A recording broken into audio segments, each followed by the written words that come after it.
Welcome to Melrose Unitarian Universalist Church. Our service today is called We Can Do Hard Things. Hi, good morning. Good morning. Good morning, hi. I am the Reverend Dr. Suzanne Intriligator, the minister of this congregation, and my pronouns are she, her, and hers. And I am glad to be back here, see all your faces.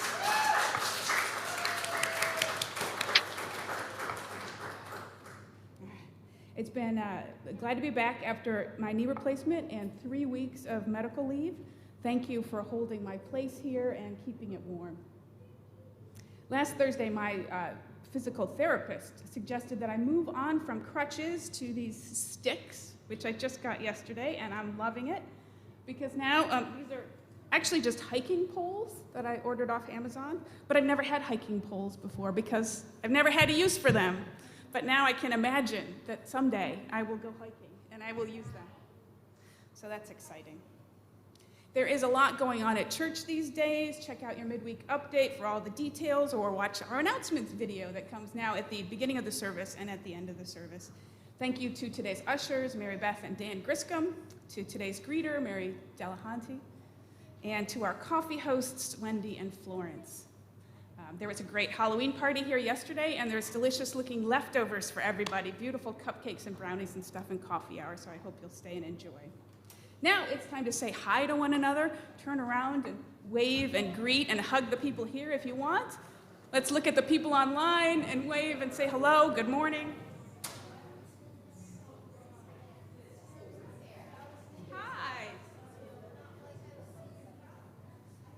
Oh, it's a really good crowd this morning, and everybody's looking awake, like you had your coffee. Good morning. It is good to be here.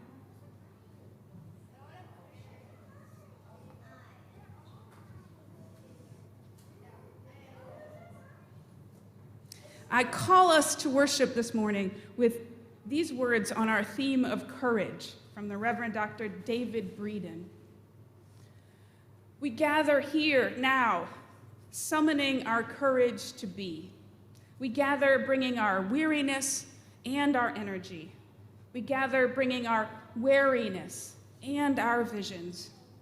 Like trees in rocky places, our roots clutch. What we find is each other. What we find is each other holding tightly. Courage is not certitude. Courage is not assurance. Courage is the willingness to join in the attempt, to join in the unlikely, even the impossible. Courage is a choice. Courage is a way of knowing. Courage is a way of joining together. Courage is knowing that together we will do what none of us can do alone. Welcome to worship. And now together we light the symbol of our worship, our symbol of our living faith, Unitarian Universalism, and that symbol is called the Flaming Chalice. Here to light it for us this morning is our church board member at large, who's dressed for the Mave March this afternoon. It's Garen Boyd. Garen, please come on up.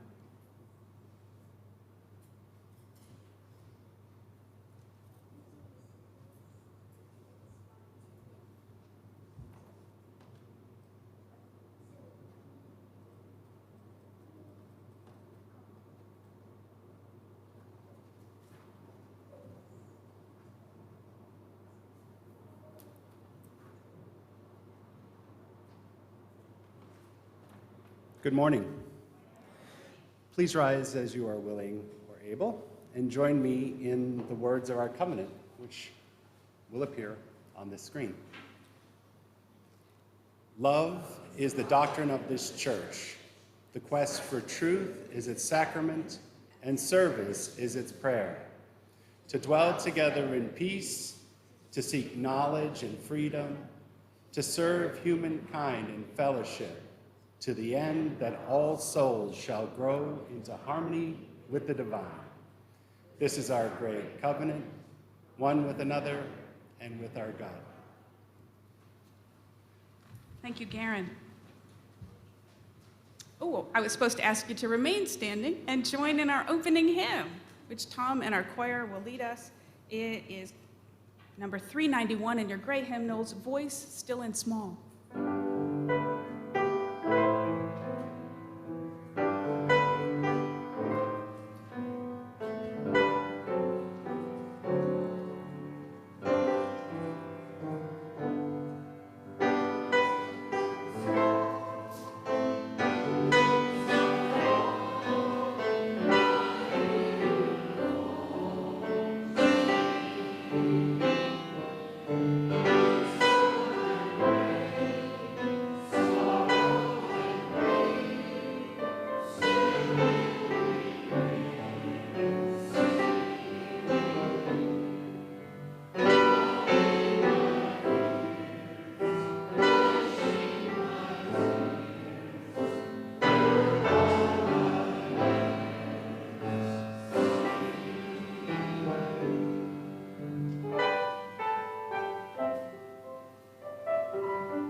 Thank you. You may be seated.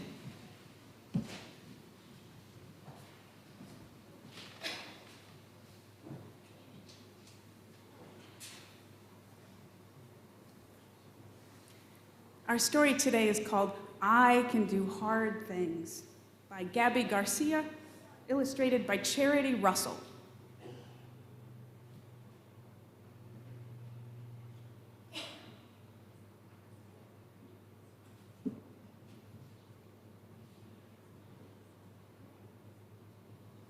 Bill, I don't think that's the right slide. There we go, thank you. I don't always feel brave, confident, or strong. Sometimes it seems easier to follow others along. I get so many messages about how I should be, pulled in different directions. I feel wobbly. When this happens, I listen for that quiet voice inside. When I pay attention, that voice is my guide. I connect with the love and the strength that it brings. It helps me remember I can do hard things. I can be a friend to myself.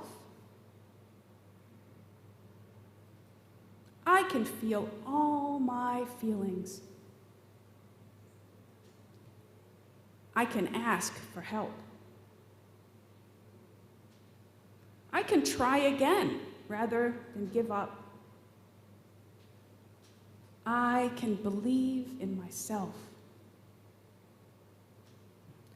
I can speak up when it would be easier to stay quiet.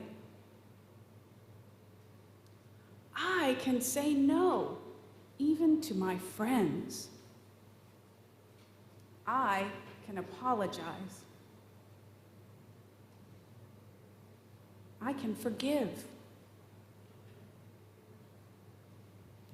I can listen to understand different points of view. I can care for my community.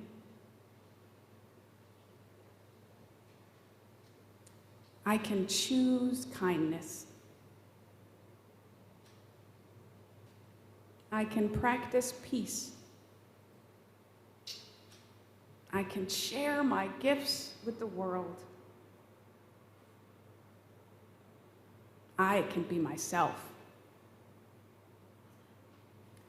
Hard things can be about what we think, feel, say, or do. What's hard for me may not be hard for you. You are you, and I am me. We move through the world differently. But trusting my voice helps me find my way.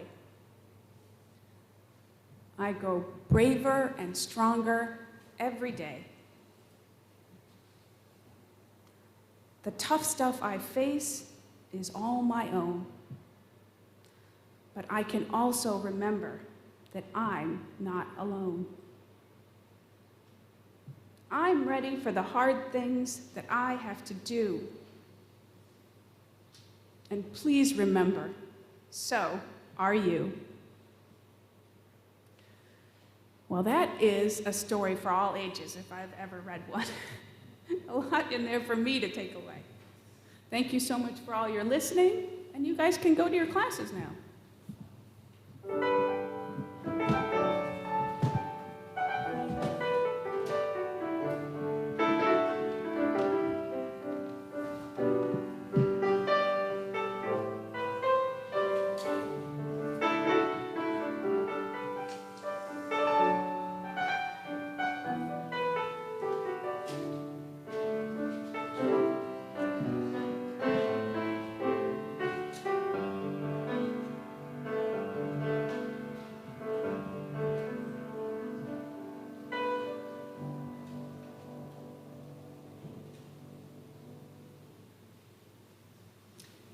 Every Sunday, we take some time out for quiet meditation, contemplation, a moment for each of us to connect with our higher selves or with the sacred, however we understand it.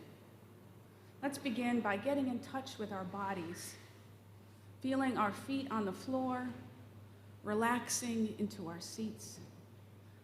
Let's breathe together, in and out.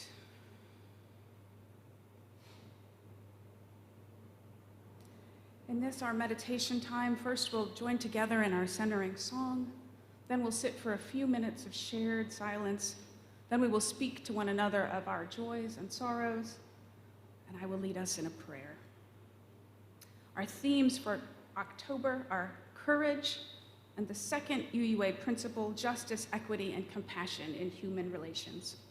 This is a month to think about how we, both as individuals and as a church, can create and share the courage to work for a more just and loving world. Our centering song for this month is called Meditation on Breathing. It's number 1009 in the Teal hymnal. The lyrics will appear on the screen, and Tom will lead us in singing. Join in as you like, and let the song gently guide you into our time of silence.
Every week we share with one another the milestones of our lives, our personal joys and sorrows. We listen with care so that we might bear witness and grow closer. You know, I had first thought I was going to do that from up here today, but I'm going to come down there. That just seems better. Hold on one second.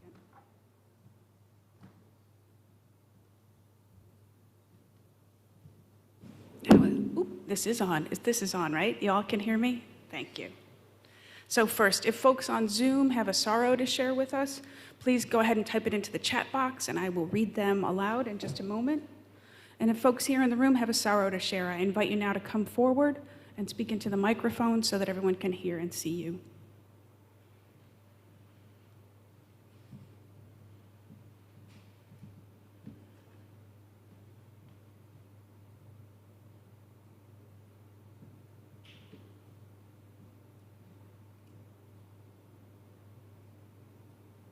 Come on forward, Aaron. Martha, do you have a sorrow? Oh, you do? Okay, I'm sorry. I was confused. Martha. I'm Martha Borkin, and this is a candle for my father-in-law, who died at 95 a week or so ago. He was a generous man, very gentle, kind, a family man, and a religious man, and I will miss him. That's a lovely tribute, Martha. Thank you. Aaron? Good morning. This is a candle of remembrance for a woman who worked for me as a work-study student about 25 years ago, who sadly lost a long battle with cancer this week. Aaron, what was her name? Casey. Thank you.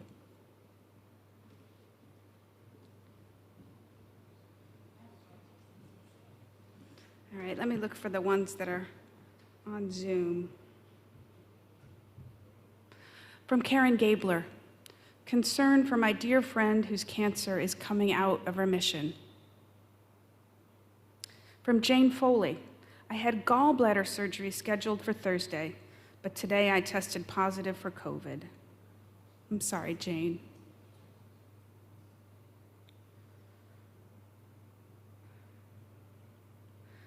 Let's pause for a moment and hold all the sorrows that have been shared and all those that haven't been shared. Hold all the sorrows in our hearts. Let us remember to reach out to those who are sad or troubled or grieving today with kindness and care. Mary Beth, would you go ahead and light the candle? Is it lit? It's hard to tell with the orange one. Thank you.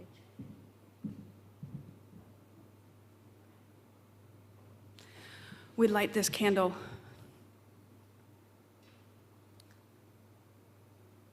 to symbolize our love and care for all those who are grieving or holding sorrows today. And now I invite you, if you want to have a joy to share with us today, people on Zoom, go ahead and type into the chat box, and people in the room can come forward. Erin, you're first. I'm on the board of the Melrose Education Foundation, and last night we were able to have our in-person fundraiser for the first time since 2019. We had 100 people at 3 parties across the city, which was great. Wonderful to be together again. And today is my 23rd wedding anniversary. Happy anniversary, Erin. Come on, Barb. Hi, I'm Barbara Lambiaso, and this is a joy for Emma. She turns 21 this week, and just can't believe that 21 years ago she made us parents, and it's just been amazing, and there's many more years to come. Also we have big family October birthdays, so we have my mother-in-law, my sister-in-law, and my nephew as well, and we'll be celebrating with them today and with Emma in spirit. Happy birthday, everybody.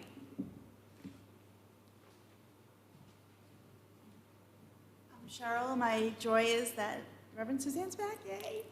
And then also, I don't know if I had shared this, but the band theme this year is finding joy.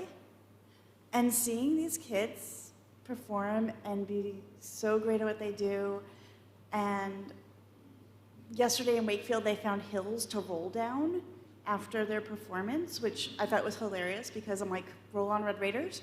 I know we're not Red Raiders, but. And then also, my brother was able to come and watch her perform, and he's not a band person. He had no clue what was going on. But the amount of joy that I saw on her face when she came off the bus after changing from her uniform and seeing her uncle standing there was just so much. My brothers are usually there for me. They're always been in my corner, but I don't see them enough. And one lives too far away to come to do stuff, and the other one, I'm always begging to come and do stuff. And that he finally came was so huge for both of us, so yay. Yay. Joy for the band. Not the Grateful Dead, but the Melrose High School Marching Band. Woo! Good morning, it's me again. So after waiting a month, I am finally tomorrow, early in the morning, getting my gallbladder out. Apparently gallbladder are in the news right Wow. now. Yeah. But I had to cancel the last time because of COVID as well. So I'm really excited to finally get rid of this, and it's a really large stone that's been blocking production. So, Good luck, Karen. Hi, I'm Corey Mann, and my candle is joy. And you may have heard several weeks ago that my mother had a stroke, and she is doing better. She has this wonderful group of friends who comes to visit her every day, and we've put up a sign-up genius, and there's like competition to get to see my mom, which is great. And she's in a wonderful physical therapy facility right now is just doing great work with her, and her spirits are better than they were. Yeah. And my other candle of joy is about being on Boston Harbor yesterday on a boat and just enjoying the beautiful islands and the sunshine and this beautiful harbor that we live in, and we're so lucky to have. Thank you, Corey. Let's take a moment to hold all these joys in our hearts. Thank you to everyone who shared today. It reminds all of us of all the many joys of living and helps us draw together as a community. Thank you. Mary Beth, would you? One more? Oh, online ones. Mary Beth, you're thinking. Thank you. Let's not forget our at-home audience. Okay. Thank you so much. From Scott Gilbert, who is a newcomer this year. Scott says, I'm getting married this Friday to my fiancée, Claire. We've been together almost 10 years. Hooray! Scott, you should see. There's a lot of joy in the room. Congratulations to Scott and Claire. From Kathy Kellier, joy, Tom and I have been living with friends in Ashland until we move into our co-housing unit. Good for you guys. We miss you. And from Liz Broder, I'm picking up my service dog tomorrow. Yay! A new dog for Liz. That's great. Thank you so much, Mary Beth. Keep me honest. Yes, please. Let's hold all these joys in our hearts. Thank you to everyone who shared. Let's remember all the many, many joys there are in living, and let's feel our gratitude. Thanks, Mary Beth.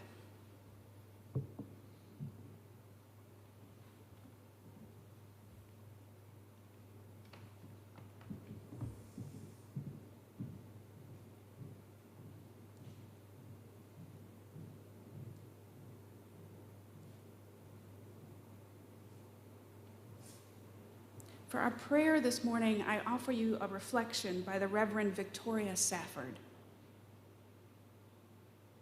It's called A Map of the Journey in Progress. And I like it because it kind of is a map of her life, of moments she found courage. Please join me in the spirit of prayer. Here is where I found my voice and chose to be brave. Here's a place where I forgave someone against my better judgment, and I survived that, and unexpectedly, amazingly, I became wiser. Here's where I was once forgiven and was ready for once in my life to receive forgiveness and be transformed, and I survived that also. I lived to tell the tale. This is the place where I said no, more loudly than I thought I ever could. And everybody stared, but I said no loudly anyway, because I knew it must be said, and those staring settled down into harmless, ineffective grumbling, and over me they had no power anymore. Here's a time, and here's another, when I laid down my fear and walked right on into it, right up to my neck into that roiling water. Here's where cruelty taught me something. And here's where I was first astonished by gratuitous compassion and knew it for the miracle it was, the requirement it is. It was a trembling time.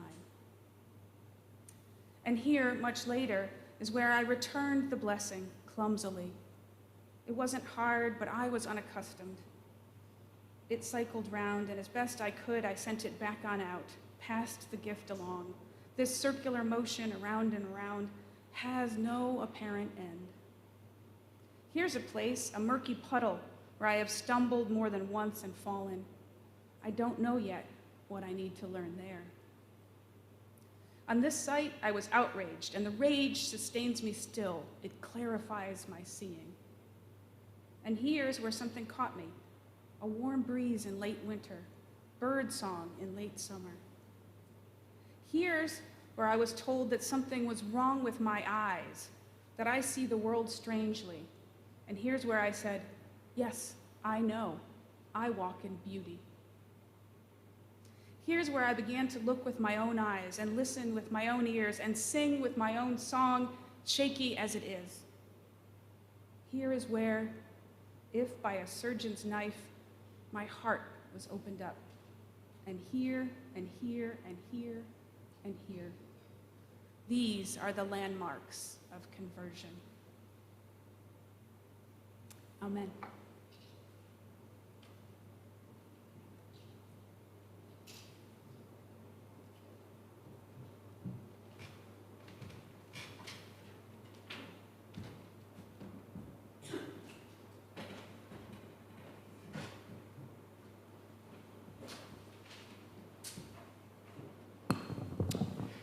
This church is a self-supporting organization funded by your generous annual pledge.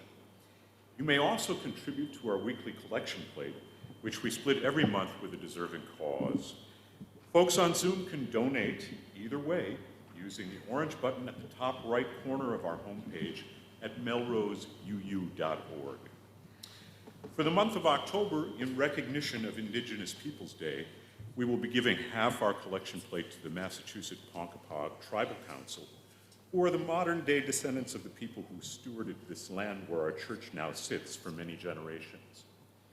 This morning, we had hoped to present a beautiful choral anthem called Make Me an Instrument of Thy Peace, but our numbers have been diminished due to travel and family obligations and to some members who have been sick with colds and COVIDs.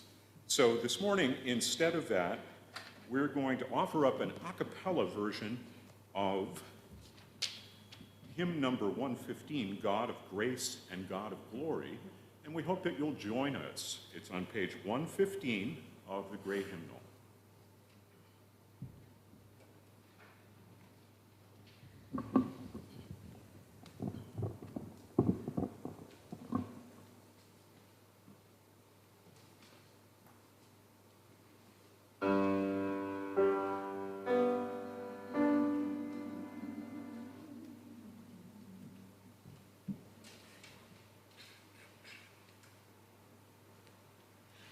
God of grace.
Thank you, choir. That was rousing. I love it when a last-minute change sounds great. Maybe better than the other. I love it. Thanks for being flexible. Speaking of flexible, I decided to go back to using the pulpit. I haven't been using it for years now. I decided before I didn't like the lighting, but actually, we're going to try it, see what we think. I can see all of you. Can you see me? Okay. I have 2 readings for you this morning. Our first is a single paragraph from the social researcher Brené Brown. She writes, "Courage is a heart word. The root of the word courage is cor, the Latin word for heart. In one of its earliest forms, the word courage meant to speak one's mind by telling all one's heart. Over time, this definition has changed. We typically associate courage now with heroic and brave deeds. But in my opinion, that definition fails to recognize the inner strength and level of commitment required for us to actually speak honestly and openly about who we are and about our experiences, good and bad. Speaking from our hearts is what I think of as ordinary courage." Our second reading is a poem about such ordinary courage. Though he was published widely and nominated twice for the Pulitzer Prize, poet Jack Gilbert was never very well known. He died in 2012. In this poem, he mentions a few characters from mythology, so I wanted to remind you that Penelope was the wife of Homer's Odysseus, the soldier who took 20 years to return from the Trojan War. Despite no word from him, despite 108 other suitors who came by, Queen Penelope waited faithfully. Now, I'm not sure that this is the best model for a marriage, but I love the fact that when it comes to courage, Gilbert sings the praises of those who stayed home, planted the fields, raised the kids.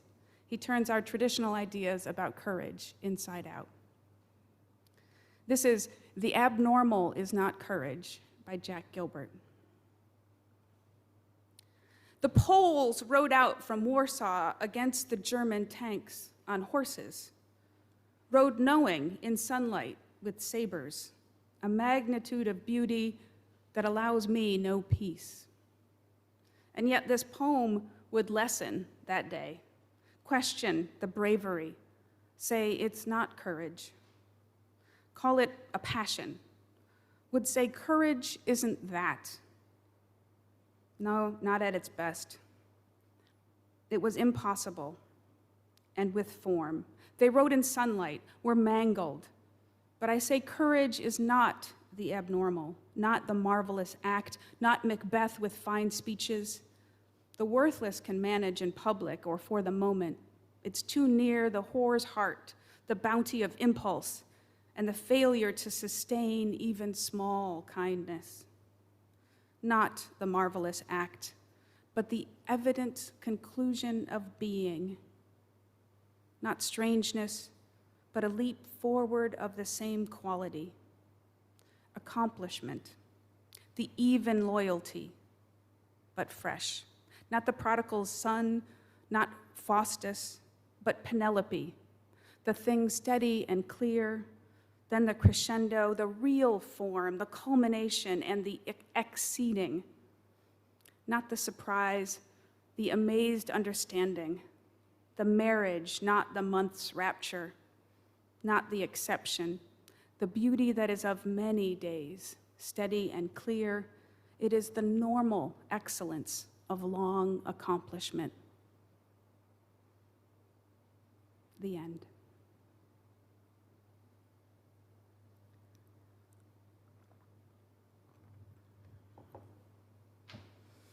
So, 3 Fridays ago, I checked into the surgical center at 6 a.m. By 7, I had been prodded and checked and questioned again and again by 3 different nurses, a resident who wrote on my leg with a Sharpie, and an anesthesiologist with kind eyes. All of them were masked, all complete strangers to me. Around 7, the surgeon finally strolled in. Would he remember me from our brief meeting 3 months ago, I wondered. I was nervous. How are you feeling? I asked him. Have you had your coffee yet? Are your hands steady? He chuckled, and I wondered if every nervous patient asked him that on every morning of his life. Yes, I'm well, don't worry, he said. But he was looking at his computer the whole time. Does he know, I thought to myself, that I'm a person? A whole complex person with a family and a job and hopes and dreams for the future? Can he see me? I need you to do a good job today, please, I said to him silently with my mind. I need you to not make any mistakes, okay? I guess it was kind of a prayer, really, but aimed in his general direction. It is a hard thing to do to have surgery. Any kind of surgery. Dental surgery. It's a hard thing. It's a hard thing to be medicalized, to be reduced to just a body, to get an IV, to hand over yourself, your ability to walk to someone else, to a team of people you don't know and who don't know you. In that moment, I kept thinking about the trust fall. You know, that cheesy old exercise that you do with team building or ice breaking, when 4 or 5 or 6 people stand behind you where you can't see them, and they promise to catch you when you fall backward. It can be an agonizing thing to do. I mean, especially with strangers. What if they get distracted? What if they turn away? Having surgery is like an extreme version of a trust fall. That Friday, I told myself to just keep breathing. Thankfully, our Nyla McCulloch had suggested me a book called Prepare for Surgery, which gives you practical, proven tips for relaxing and visualizing your healing. And it helped. I found the courage to let myself fall into my team, and the surgery went well. But then recovery, which I soon realized was a whole other trust fall exercise. Because you have to rely entirely on your family and friends, your community, to take care of you. That was hard for me, to put down my overfunctioning, to have to depend on other people, to have to ask for help over and over and over.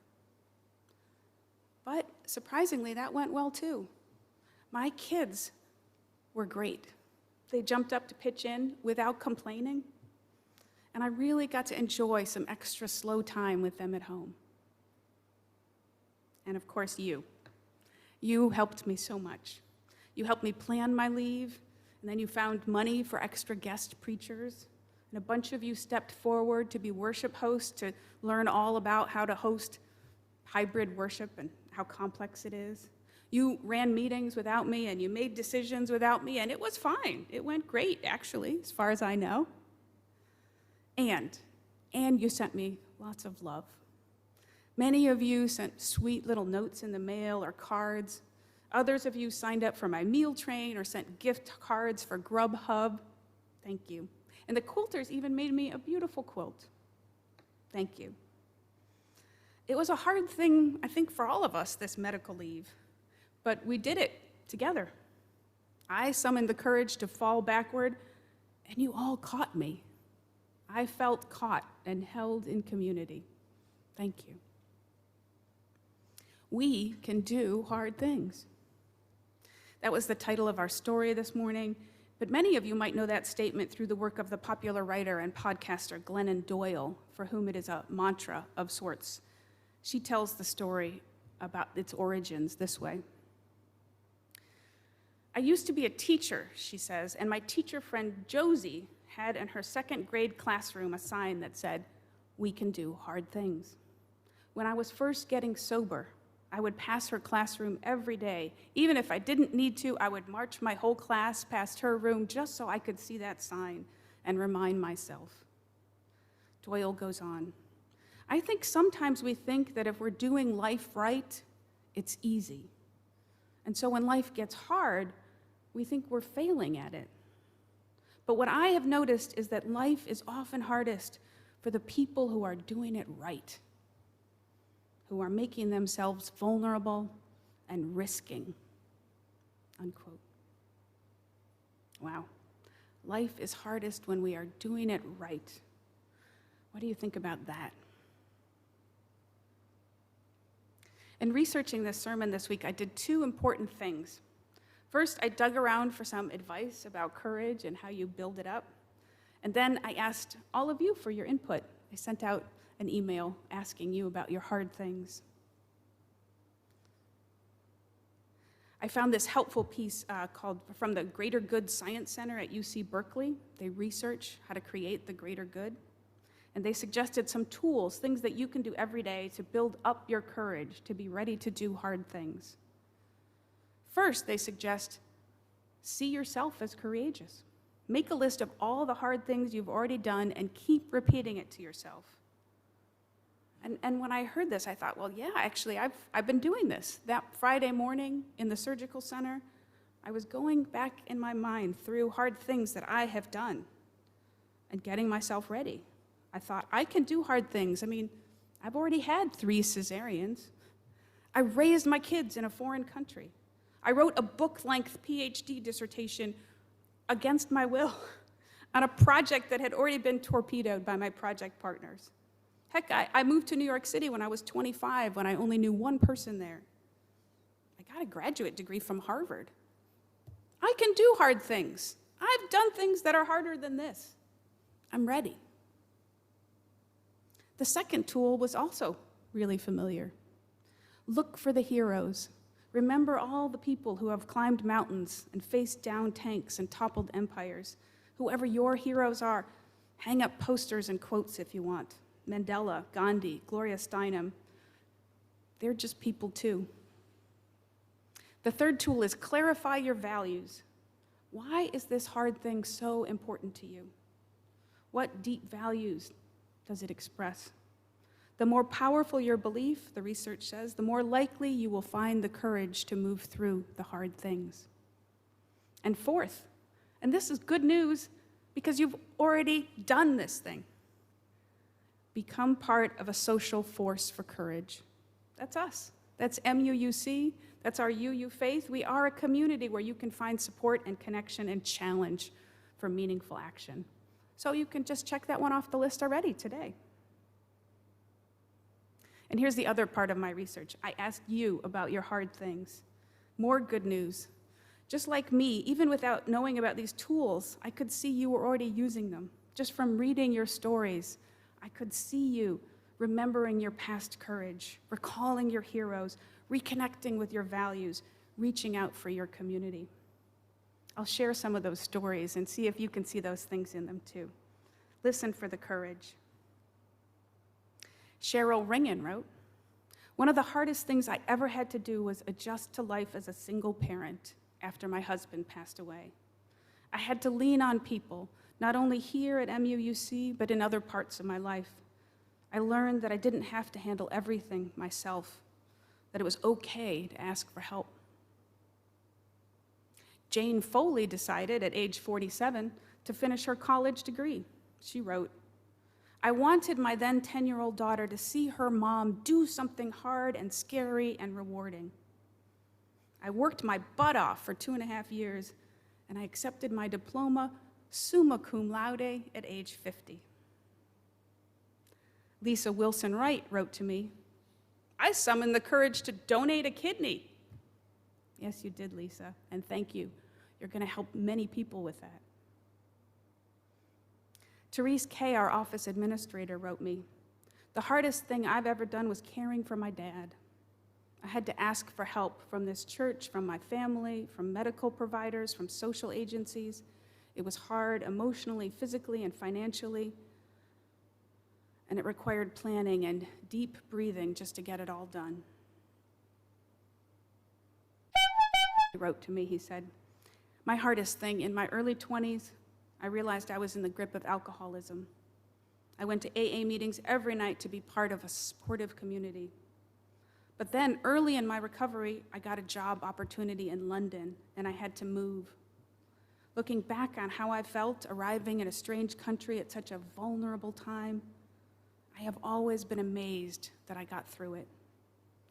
The truth is," says, "I didn't understand what fear was until I got sober. But I discovered that faith in a power greater than myself is the perfect opposite force to fear. Then and now, all these years later, I always know in my heart I am all right, and things will be all right a day at a time." Ann Easterbrooks wrote, "Definitely the hardest thing that I've ever done is helping my beloved friend Sandra Henry during her illness and as she passed away. On many days, I had to summon courage in the face of uncertainty, pain, and anxiety, both mine and Sandra's. I had no preparation for this, but love fueled me. I feel so privileged to have been part of this sacred journey. I learned so much about people, courage, love, gratitude, and myself." Finally, Paul Belfonte said, "Probably the hardest thing that I've ever had to do was an intervention for my brother. He had spiraled down through depression and meth addiction to the point where he was living in his car. Fortunately, my brother felt the love that we spoke to him on that day, and he got in the car with me to go to the rehab facility. He completed the program, and he stayed sober for the next 20 years.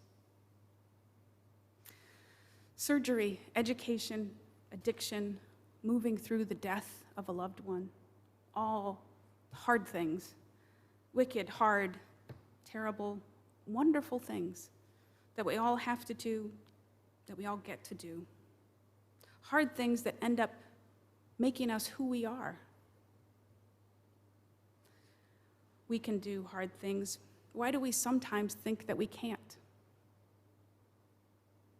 This is why I love that Jack Gilbert poem. I found it just the other day, and I was stunned by the bold imagery and the stark language. Courage is not the abnormal, he says. It's not what we've been taught to believe. It's not the military men riding bravely off with sabers on horseback. Not the marvelous act. Courage is something far more ordinary, more available to us in every day, in every moment. Courage is, in his words, even loyalty, the thing steady and clear, the amazed understanding, the beauty that is of many days. It is the normal excellence of long accomplishment.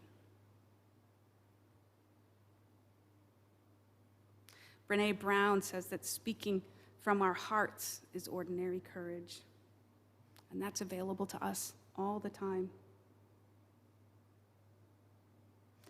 Courage is Paul confronting his brother. It's walking into his first AA meeting, his 10th, his 100th. It's Ann Easterbrooks going back once again to the hospice to bring Sandra a smile or a kind word. It's Cheryl collecting herself to ask for help.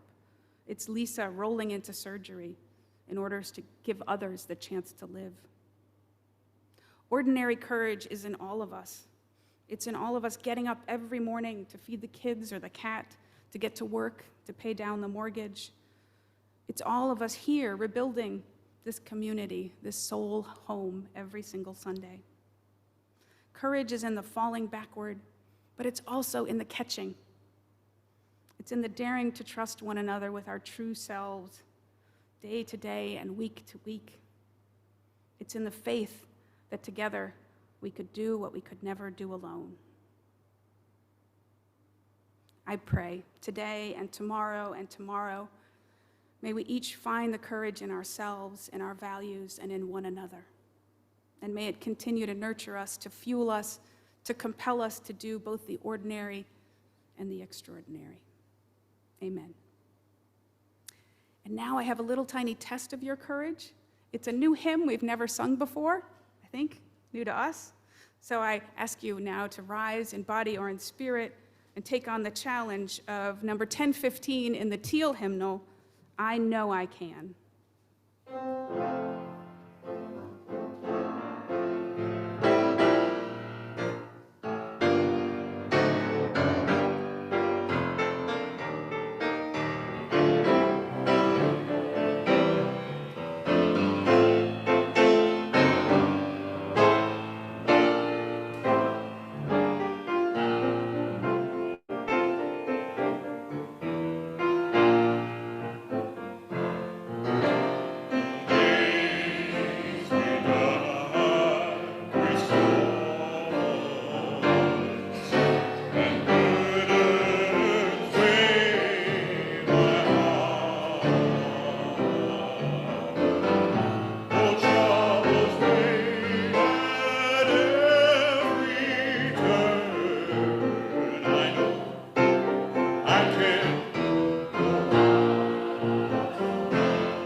Good job, thank you. Please remain standing and join me in our chalice extinguishing words. It'll be up on the screen in a second. There we go. We extinguish the flame, but not the light of truth, the warmth of community, or the fire of commitment. These we carry in our hearts until we are together again. Thank you. Please be seated.